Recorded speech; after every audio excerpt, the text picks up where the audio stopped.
Good evening, everybody. This is Robin with Horror Pop After Midnight. I'm over here at the Esquire Theater in Cincinnati. Just got done seeing a indie horror film, All Your Friends Dead, and I'm talking to the writer and director, Ricky Galore. How's it going, Rick?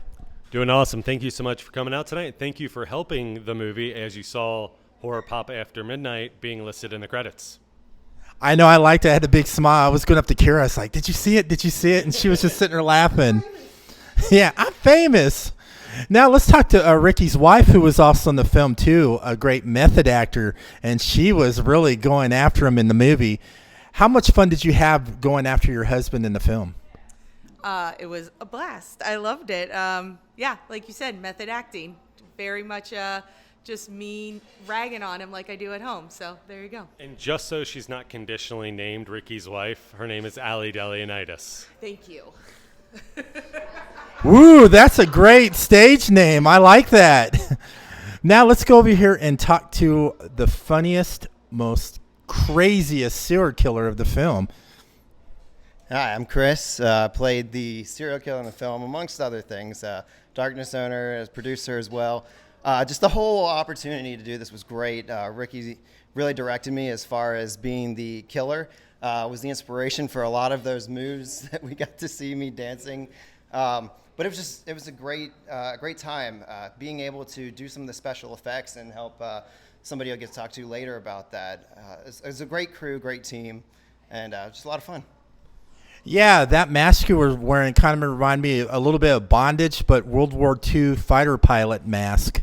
Yeah, absolutely. And I pity the World War Fighter II pilots that have to wear that thing, because every take we had to reset that behind my head, and it always flew in front of my eyes. So, but it was a lot of fun just to feel your way around, and I think it turned out pretty good.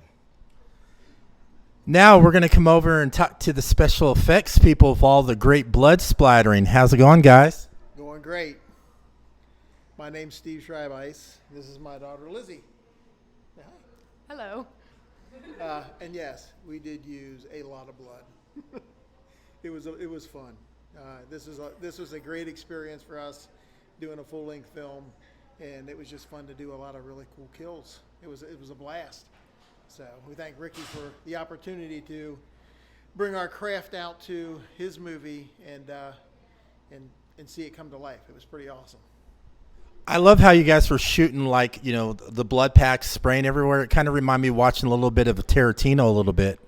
Yeah, actually, when we started talking about it and he wanted more blood, that's really went through everybody's mind is this is going to be Tarantino-ish. And we have the fire extinguishers to prove it.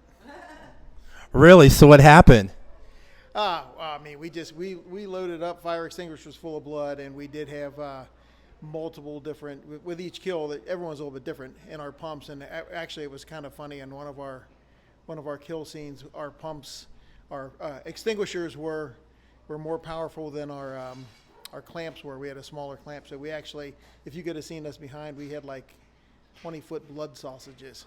It would have really been pretty funny if those things would have exploded, because there would have been blood everywhere. Well, that would have made it even good in a horror film. Yeah, it would have. When Ricky said more blood, that would have been more blood. There's no doubt about it. It's kind of funny, the one spot where he was wanting us to hit him with blood, he's like, we asked him how much he wanted. He goes, hit me good. He's like, how? And I said, I don't know how much is in there. We'll get you with what we got. We were kind of surprised at how much we actually had, so we blasted it pretty good with those. They underestimated their power. Look at her, she's all sitting there. The look on your face, I know you had so much fun too. I did. It was my first ever full-length film I worked on. Really? Yes. I worked on a few short films, but this was definitely my first one. It was really fun. It was an experience I've been dreaming about doing, and I finally got it fulfilled. Now we're going to talk to a good friend of mine, Kira, about her role. I mean, she was so cute and dorky, looking like Velma from Scooby-Doo. Hello. Yeah, hi. All right, now we're going to go back to Rick. Okay. When I was watching the movie, the scene where you were like walking through the high school hallway, it kind of reminded me like the viewer was watching you like go through your brain, your mind, what you were going through, opened up all the doors from the past, and seems like to the present. So was that scene? Was that where you wanted everybody to like pick your head through that whole scene? Yeah, it's. I mean, I think as cheesy as it is, that is just going through the doors of your mind and psychologically just going through what Matt is going through. It's a little bit Braden Firebrand, who did the mixing of the music. Nick Mitchell did the original score, which a lot of it is in there, but Braden added some additional original score. At the beginning of that sequence, it feels very reverse Wizard of Oz to me. If you hear it, it almost sounds like a little bit of carnival, and then there's like this like cheering, like yay, and it goes to black and white from color. So I love that, and that whole scene is. I'm just a huge Nightmare on Elm Street fan, so all of that is just a giant homage to Nightmare on Elm Street. Yeah, I really did enjoy the movie. We got some moviegoers coming behind this. I really enjoyed it, and it had like a big twist because when I was watching it, I'm not, but when I was watching it, it just blew my mind, you know, how it went. You didn't see it coming? No, I didn't. And then when I didn't. When that scene came, I was like, oh, okay, I can see this now. Now this all is clear and makes all the sense in the world. We actually, while we were filming it, while we were in the campsite, there was a different script at that point because we filmed all the camping stuff first, very much like a 48-hour film festival.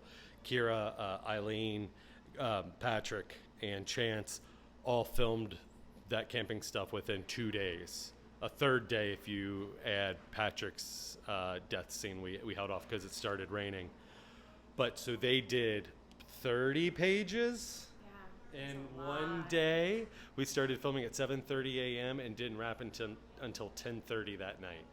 And so we were trying to think of, when you're doing a no-budget movie, even though it was a very minuscule budget, $5,959, we treated it like a 48-hour film festival. We're like, look, if we're going to get talented people, we're not going to have them for very long because we can't pay. And so we crammed all of that in one day. Luckily, we had a couple days of rehearsal, so everyone was pretty surefire, except for myself. When we came back from lunch break and I was tied to the chair, and I said, hey, Chris, bring the script over. Looked at it. I was like, I don't know any of these lines. I was like, hey, everyone, just going to let you know, me tied to the chair. I don't know any of my lines. So Chris is going to feed me my lines off camera. So it's going to be you all three in a one shot, Ricky in a one shot. You all three in a one shot, Ricky in a one shot, because I was just saying lines that Chris was telling me off camera.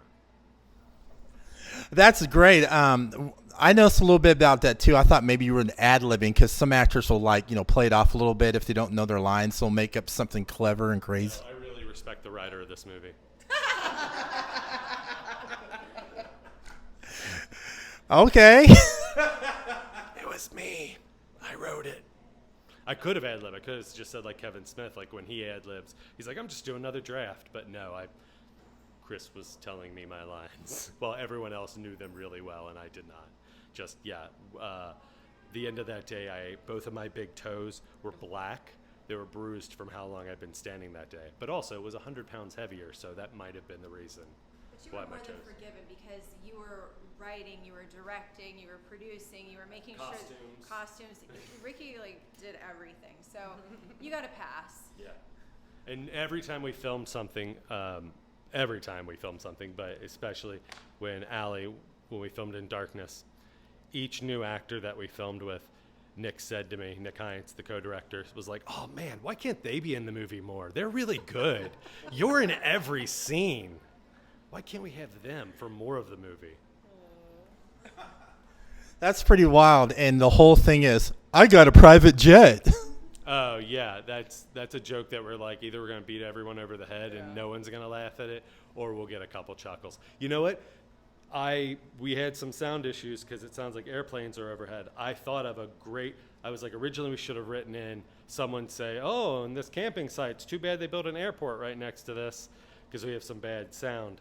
What we should have said was that Greg's plane was circling them the whole time, and that was the sound of his airplane. But when you're sitting in the movie theater a year later, that's when you think of excuses. Yeah, that character Greg made me want to punch him in the face, man. He got on my nerves. But he's 100% correct. if you go back without spoiling the movie, everything he says, even though it's very dickish, is 100% on the nose. Everything he calls out. So if you watch the movie and you hear him, you'll be like, oh, he's telling you the movie. This is it. Everything that he is saying is coming to fruition. And you gotta like the whistle death scene.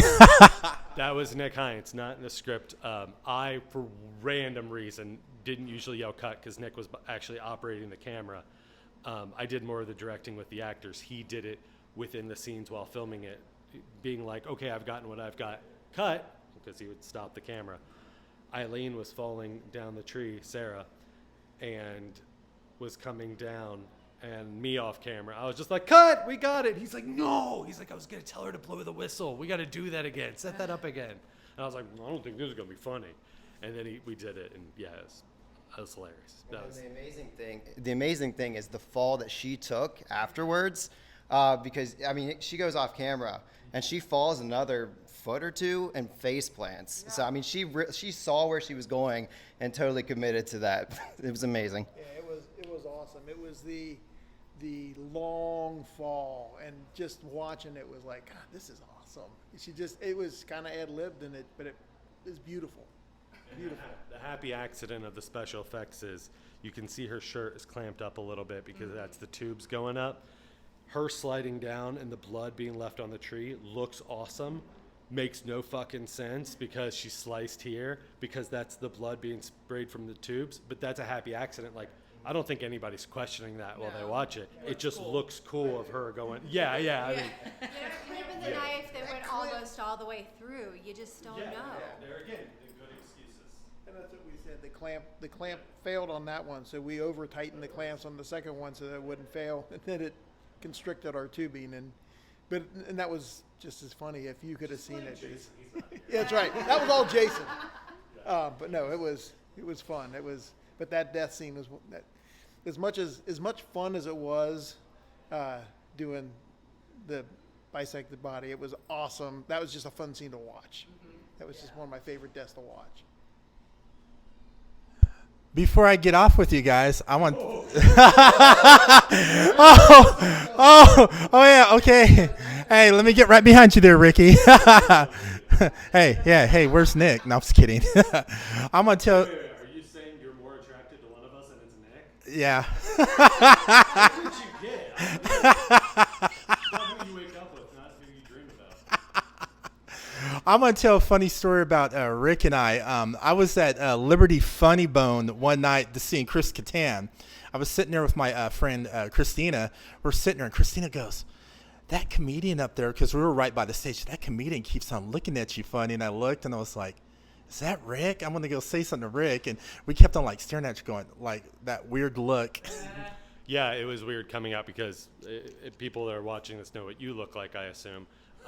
You have glasses on, you have tall hair, and you were sitting right on the stage, and there's very few times that I've ever gone on a stage doing stand-up and someone who I know is sitting like right there. So there was that kind of like, hey, everyone. Hey. Yeah. It was weird. We were just looking at each other weird, and Christina's like, what's going on? And also very rarely do you have people that you know that are like nut level, just like right there. Yeah. No, I'm not Nick. You don't get that. You want Nick. This Rick is closed. Oh, yeah. Oh, You're the only person who's ever called me Rick. I was like, who is he talking about saying Rick? Rick is my father. Oh, okay. Thank you so much for coming on here and sharing your story. And I know your film's probably going to be going around some other film festivals as well. Hopefully, we've gotten denied by a lot. I think we've gotten in a couple, and we've gotten denied by some. The one thing we've definitely learned, to spin this into something interesting and positive, of the two showings, we had a private showing 2 weeks ago and then this public showing here in Cincinnati on the 25th, is we realized that it plays more as a comedy than it is a horror. Mm-hmm. So we spent a lot of the money that we raised on Kickstarter. Festivals are really expensive. Submitting them to horror festivals where we're selling it as a slasher horror movie. I started selling it more as an offbeat indie horror movie. I think it probably should be called comedy, horror, because I think it plays more with the laughs than we ever expected, and we found that out with an audience. So, where can everybody find you on social media to see what you're doing next? You can find me at Ricky Glore on most things, or at Glore Ricky on Instagram, because some twat waffle already had at Ricky Glore. Twat waffle. As if you want me to explain it. No, there's on a twat waffle. What is that, Ricky? that is just a fun phrase of that will appear in different things you'll see me write. Also, like King should have turned mountain is another phrase that I use quite a bit. What about your guys' company, DKY? NKY stands for no, that's okay. NKY, the Northern Kentucky. We actually are looking at filming our possible next feature in the summer of 2023, and a connection that we made during this film may be providing a majority of the funding for that movie. So we are very excited about correcting a lot of little mistakes that we make and notice every time, begrudgingly every time we watch the movie, sound being one of them. When you think about making a movie, something that really sets apart indie from a bigger budget is sound immediately. So having a dedicated sound person is going to be a must for the next one. And I gotta love Matt, the Kentucky Fried Killer. Yeah, I didn't come up with that. That was John from Spread the Dread. Yeah. He's like, maybe I should call him the KFK, the Kentucky Fried Killer. I was like, yeah, say it. That's better than anything I wrote for you. So, can anybody find you on social media? Oh, you can find me on social media. I don't know if you want to, but I'm actually, my handle on Twitter is a little more difficult. It's at somebody. It's SOMEBODIE because some twat waffle took somebody. But that's probably going to be the main place where you're going to find me, is on Twitter. All right. What about you? If anybody wants to reach out to you for like special effects or all that great stuff? You can find me on Instagram at Steve Schreibeis. That's SCHREIBEIS. Yes, it's German. Lizzie Schreibeis on most platforms. And of course, Kira. You can find me on Instagram at acting_like_Kira. All right.